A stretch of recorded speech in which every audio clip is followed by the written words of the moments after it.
Hello and welcome to the Falinks Draft League Season 2. I am the coach of the Victoria Bells.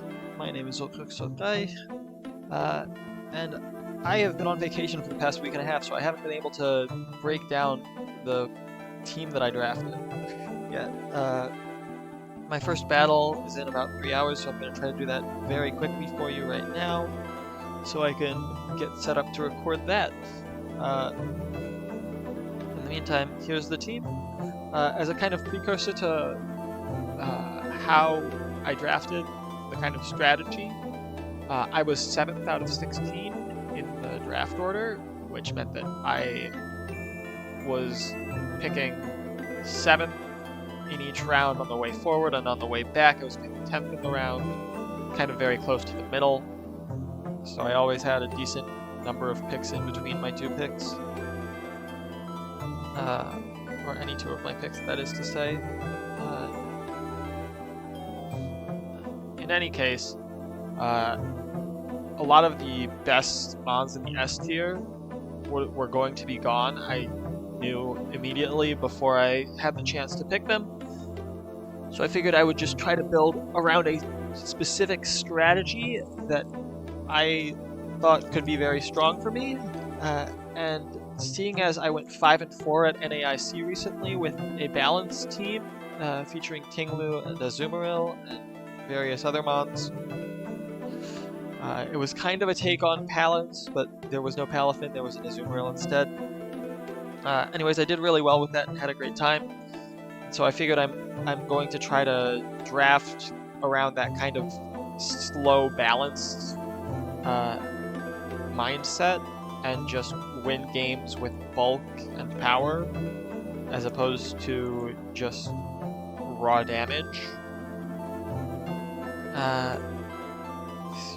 Careful positioning, that kind of thing, would be a more strong idea into my opponents. So without further ado, let's just get straight into it and talk about what I brought, or what I drafted rather. Now, you can't start a good balanced draft off without taking Tinglu first. I am very glad that it got around to me. That said, it was not too crazy that it did, seeing as there were things like Ursaluna and Mousehold Annihilate to go before me. Both Urshifu forms got picked before I got to them. So, yeah, Tinglu is just a really strong Pokemon. It's really good in balance. It has a really good attack stat that a lot of people don't realize, that it's base 110 attack. They just think, oh, it sits on the field forever and doesn't do any damage. No, it can do damage if you invest in the attack. And it's bulky enough that you don't always need to invest in the bulk, more than just the standard points that you're not putting into speed or special attack. But Tinglu here is just really strong because it helps all my other Pokemon be bulkier than they are, as well as itself. The Vesleverin lowering the special attack stats of all opposing Pokemon is a really good thing to be able to do. It's got a really solid defensive stats, defensive typing is good. I just really love using Tinglu. Its moveset is great, Ruination, Stomping Tantrum, all the good stuff. Can Earthquake if I have a good partner. It can Rock Slide. It, of course, has access to any typing it wants with Terra Blast if I decide that is a good set. I don't think I'm going to rely on terastallizing Tinglu all that much, but with at least offensively, but defensively, it can be really strong. There are certain teams that just get completely walled by a Tinglu with a certain Terra type. And I am really looking forward to seeing that. But the biggest strong point about Tinglu that I love is still, it's got the best ability in the game, in my personal opinion. Lowering special attack is something that no other Pokemon can do, but Tinglu.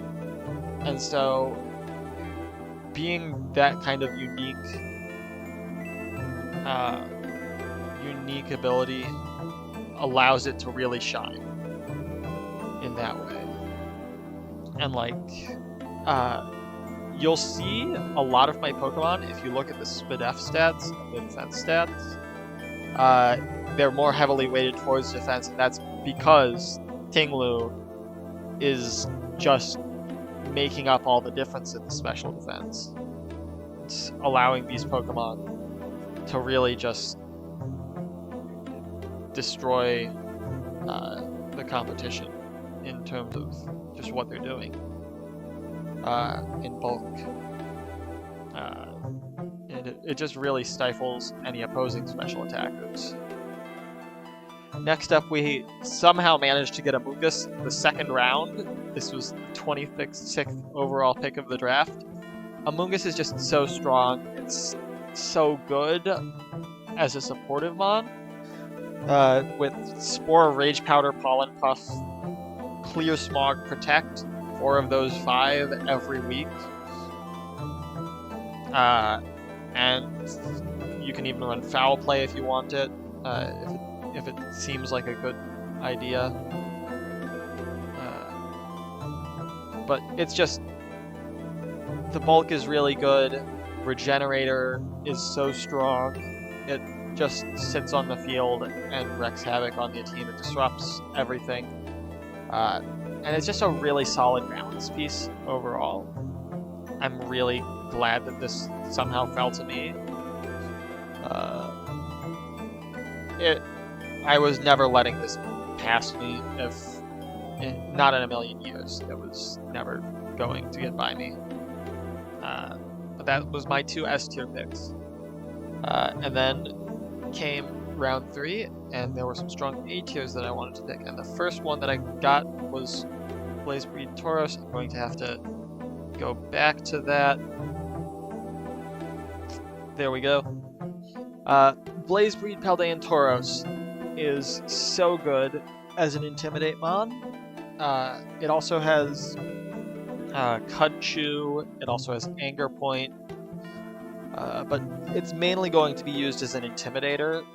It's just so strong in that role. It's got a great attack stat, it's got a solid base 100 speed, that's an important speed tier to hit. Intimidate is just so good. You want a good Intimidator on your team. Blazebreed Paldean Tauros is basically Arcanine Light, because it also gets Will-O-Wisp. It gets good strong Flare Blitz, it gets close combat for normal types. There's a lot of bulky normals. And it's just very solid defensively overall. 105 defense stats, 70 special defense again. It's going to be shored up a lot by Tinglu on the special defense side. It's just a better normal Tauros in just about every way, and it's something that I'm super excited to be using. I really like this mon. It gets great coverage as well. It gets like Rock Slide, it gets Wild Charge, it gets other moves that are pretty good. Excited to just play around with this and see if I can work it into the same kind of role that Arcanine filled on my NEIC team.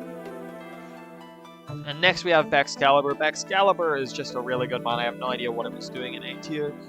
I saw it was still available in the 4th round, and I was like, well, I don't mind if I do. It's great Ice Dragon type. It's not a super strong typing defensively, but offensively it just annihilates things, and defensively, I mean, that's what Terrestrialization is for, is it not?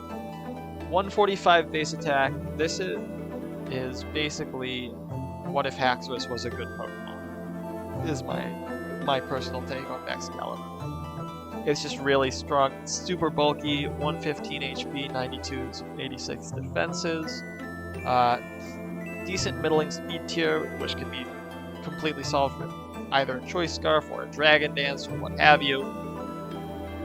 Thermal Exchange is just a completely busted ability. Boosting your attack stat when you hit by a fire type move is incredible. Not being able to be burned as a physical attacker. It also gets Ice Body, in case I ever want to run that, maybe against the Hail team, because I know there is a Hail team in the draft. I might decide to do that. But we'll have to see if they make any changes before I end up facing them eventually. Next up, we've got Hariyama, another great, strong, bulky mon. It's another physical attacker. With Tinglu, I'm not drafting a ton of special attackers. That's kind of the thing there, is if my opponents want to bring Intimidate, they can bring Intimidate. I'm just going to outbulk them in the long run, is the strategy there. Hariyama has 3 great abilities. I've decided to highlight Guts here because it's very good. And it's like, Hariyama is kind of my Ursaluna Light, in a sense. Like, it also gets Guts, Facade, Headlong Rush.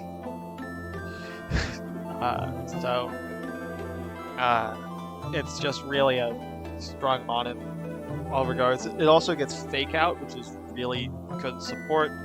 Gets access to all sorts of moves, close combat, Fire Punch, Ice Punch, Thunder Punch. It's got a really great HP stat. I can invest in its defense, and I can have Tinglu on the field for its special defense. Really strong attacker. Really happy to use this. The other 2 abilities, the Guts. It has Thick Fat, which is really strong into like Sun teams, for example, or maybe again that Hail team. It also gets, what's its 3rd ability? I forget what its 3rd ability is, but it's really good. You don't need to worry about it. I will definitely mention it when I use it. Sheer Force? Sheer Force sounds right. Sheer Force is just really good, powering up all of its elemental punches. Anyways, Hariyama just super strong. Super good in a support role in the B tier. My next B tier, now originally I wanted either of the other 2 Rotoms in the B tier, Rotom Heat or Rotom Wash. They both got picked before it got to my turn in round 5, so I went with Hariyama instead and decided to save my Rotom for Rotom Mo in the next round. I really would have loved to have a different Rotom in this slot, but Rotom Mo is still very strong. Leaf Storm is great. Just get Levitate, Will-O-Wisp, Discharge. It's a great Disquake pair. Super bulky, super strong as well in special attack. It's one of my few special attackers that I've got on the team, so that's a very nice bonus to have. Levitate is just a very good ability for any electric type. I can Terra Electric and have no weakness. It's just a really strong mon, and I am glad that I got it, even though I really would have loved to get Rotom Wash as a great bulky water type. But Rotom Wash is far from the only great bulky water type in the format, so I decided I would get one of those later. Namely on the next pick, Slowbro. Slowbro is a Trick Room setter for the team, which is a good thing to have when you're running a very slow team overall. Funnily enough, that Paldean Tauros ended up being the fastest mon on my team at base 100 speed, so having at least one Trick Room option is nice in case I want to run it. Again, I don't really need Trick Room. The point is not to run Trick Room, the point is to run a bunch of bulk and to outbulk my opponent every week. But Regenerator is a great ability. It also gets Oblivious for Taunt, which is fantastic in a Trick Room setter. To not be tauntable. Again, the bulk is just fantastic on this thing. 95 HP, 110 defense, 80 special defense. This is the reason I went with Slowbro over Slowking. Slowking is more specially bulky, whereas Slowbro is more physically bulky. And because I have Tinglu on my side, I can mitigate any special bulk weaknesses that I have. Whereas Intimidate is a kind of less consistent way to mitigate bulk losses, just because of the existence of a clear amulet. It's and other things like a clear body ability, full metal body, etc. There's a lot of ways to prevent stat drops. There's not anything you can do to stop Vessel of Ruin. So special defense is much easier to kind of shore up for me than physical defense, even though I have an Intimidator. But yeah, Slowbro, strong bulky water type, has Trick Room, has a bunch of other support. It's Heal Pulse, for example. Can Surf to activate a weakness policy on Tinglu, which is definitely something I'm going to use, because not only can I not invest in special attack, I'm actively lowering my own special attack with Tinglu, so that's always a funny option to have if my opponent doesn't have an Intimidator or doesn't really have an option. And a nice answer to Tinglu is just run weakness policy with Slowbro and see what happens. Next in the C tier, we got Darkspun. Darkspun is a mon that I really believe in. Well-Baked Body is the ability that I'm highlighting here, but it's actually got another really great ability that is completely overlooked so often. The Well-Baked Body is just an incredible move. It just destroys Sun teams. It is really great at switching into my Amoonguss slot, switching into my Rotom slot. If I go for it, I can go for, say, a Scarf Volt switch into Darkspun, and then my opponent just boosts my defense by 2 stages. It's also got what I think is one of the best abilities for a balanced team to have in its other ability, Aroma Veil. Aroma Veil is one of my favorite abilities, mostly because Aromatisse is one of my favorite mons. It prevents you from being encored, taunted, disabled on both mons on your side of the field. So you can't be encored, taunted, disabled, heal blocked, something else. You can't be infatuated is the other thing. So it's good against random Cute Charm or random Attract even. So Darkspun, definitely Well-Baked Body is something that I'm going to be trying to build around with stuff with Paldean Tauros. Maybe if I'm expecting a Protect on the opposing side, maybe I just hard Flare Blitz into my own Darkspun. Something like that. I also it's got strong moves other than Body Press. It can play rough. It's a good supporter. It gets Wish. It gets all sorts of other stuff. I think it gets Heal Bell. I don't know exactly its moveset. I didn't look too closely at it. I just know that it's strong enough to fill its niche in supporting the team, and in being a great bulky fairy type. This is probably the best bulky fairy type that we've got, other than Enamorous Therian in the S tier, Hatterene up in the S or A tier, something like that. For a budget fairy pick, Darkspun is great bulk. It's got great stats, and I'm super excited to use it because it's also got great abilities. Next, in the D tier, I decided to go with an old staple of my team building, Berserker. I was looking to get my classic Berserker Kaparaja duo. Steely Spirit is just a fantastic ability. It also gets Tough Claws in case I don't want to run Steely Spirit for some reason. but Steely Spirit is just so strong, boosting all Steel-type moves by 1.5 times. Anyone who's done online raids with friends knows the Berserker strat is the way to go, just boosting up Steel-type moves so much. Super strong mon with a great move pool. It can set up with curses or sword stances or what have you.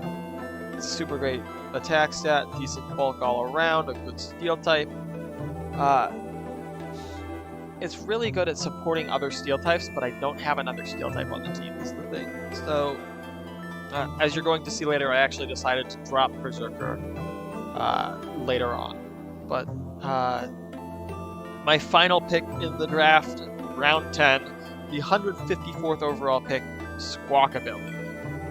Now, Squawkabilly is an interesting mon. It doesn't kind of fit with the rest of the mons on my team, but that's because we were really starting to run out of bulky picks, and I wanted a normal type and a flying type. And Squawkabilly just has great utility and overall usefulness.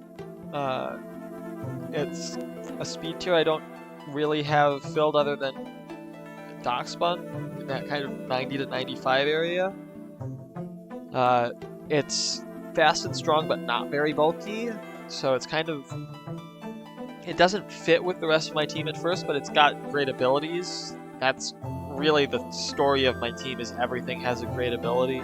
Squawkabilly has Hustle, it has Guts, it also has 2 other abilities. Intimidate is one of them. Yeah. Hustle, Guts, Intimidate, Sheer Force is the 4th. So, just...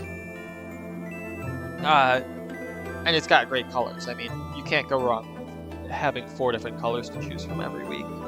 Or at least most weeks, because some abilities are exclusive to certain colors. In any case, I get to very much customize my Squawkabilly anytime I bring it. 96 base attack with Hustle is not to be underrated or overlooked, or however you want to put that. It's pretty decently strong.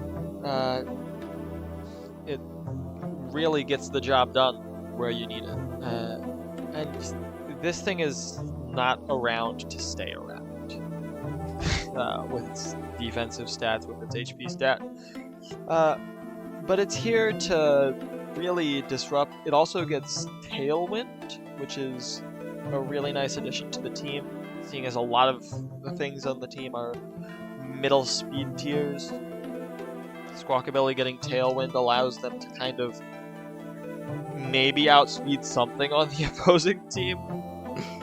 There's a lot of stuff that, like Tailwind, allows me to outspeed things, but there's literally nothing that I am going to outspeed with most of my mons anyways. A lot of them are like in that 30 to 60 range of speed. So, I mean, it's an idea that will be usable, but not necessarily something that I'm bringing every week. I'm bringing Squawkabilly. But finally, again, as I alluded to earlier, I did drop Berserker at some point after the draft. It was after the trade deadline for week 1, so I will still have Berserker on the team for week 1, but for going after that, I decided that Berserker kind of didn't add exactly all the value that I needed for it on the team. I already had a Fake Out mon. The ability just wasn't doing much because not even a ton of my mons got stuff like Iron Head or Flash Cannon, and if I'm running Terra Blast, Terra Steel just for utility on Steely Spirit, then I'm doing something wrong. And as such, I decided to waiver it for Knackle Stack. Now, Knackle Stack does add a lot to my team. It's another really good bulk mon, and Purifying Salt is just a fantastic ability. It's really, of course, here for its Salt Cure move, just completely preventing the opponent from, like, consistently going with like Terra Water as an option on anything that doesn't have a Covert Cloak. Covert Cloak is really the only way to mitigate Salt Cure damage on water types or steel types. It's just with an Eviolite as well. This 100 defense, 65 special defense is just kind of insane, and I don't know why this wasn't even like in C tier. This wasn't even really brought up as an option. Garganical, I think, by far the best A tier of the lot, and I really think that Knucklestack should have been considered for a higher tier. But it's got a lot of options that I'm really excited to use. It can run a curse set to raise its defenses even more. It's just, Purifying Salt is so good. It gives me a ghost resist where I would normally have, what, Squawkabilly and Tinglu? And Tinglu is a great ghost resist, but Purifying Salt is so strong. And Salt Cure on a balanced team is just really good in general. So, very excited to use Knucklestack. And with that, that's the team. I hope you've enjoyed. And wish me luck for the first games of the season, which my first game is starting in about 2 hours. So, I will see you around. Until next time, have a good one. Bye!